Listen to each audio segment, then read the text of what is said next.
شروع اللہ کا نام لے کر جو بڑا مہربان نہایت رحم والا ہے۔ جو چیز آسمانوں میں ہے اور جو چیز زمین میں ہے سب اللہ کی تسبیح کرتی ہے، جو بادشاہ حقیقی و پاک ذات اور زبردست حکمت والا ہے۔ وہی تو ہے جس نے ان پڑوں میں انہی میں سے محمد صلی اللہ علیہ وآلہ وسلم کو پیغمبر بنا کر بھیجا، جو ان کے سامنے اس کی آیتیں پڑھتے اور ان کو پاک کرتے اور اللہ کی کتاب اور دانائی سکھاتے۔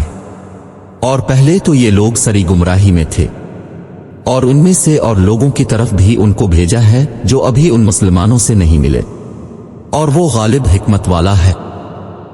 یہ اللہ کا فضل ہے، جسے چاہتا ہے عطا کرتا ہے، اور اللہ بڑے فضل کا مالک ہے۔ جن لوگوں کے سر پر تورات لدوائی گئی پھر انہوں نے اس کو نہ اٹھایا، ان کی مثال گدھے کی سی ہے جن پر بڑی بڑی کتابیں لدی ہوں۔ جو لوگ اللہ کی آیتوں کی تکذیب کرتے ہیں ان کی مثال بری ہے، اور اللہ ظالم لوگوں کو ہدایت نہیں دیتا۔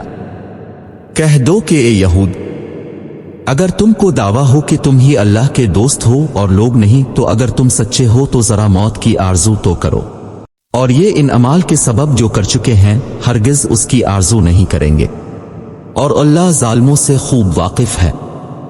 کہہ دو کہ موت جس سے تم گریز کرتے ہو وہ تو تمہارے سامنے آ کر رہے گی، پھر تم پوشیدہ اور ظاہر کے جاننے والے اللہ کی طرف لوٹائے جاؤ گے، پھر جو کچھ تم کرتے رہے ہو وہ سب تمہیں بتائے گا۔ مومنو، جب جمعے کے دن نماز کے لیے اذان دی جائے تو اللہ کی یاد یعنی نماز کے لیے جلدی کرو اور خرید و فروخت ترک کر دو، اگر سمجھو تو یہ تمہارے حق میں بہتر ہے۔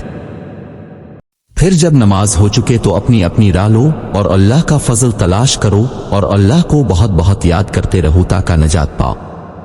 اور جب یہ لوگ سودا بکتا تماشا ہوتا دیکھتے ہیں تو ادھر بھاگ جاتے ہیں اور تمہیں کھڑے کا کھڑا چھوڑ جاتے ہیں۔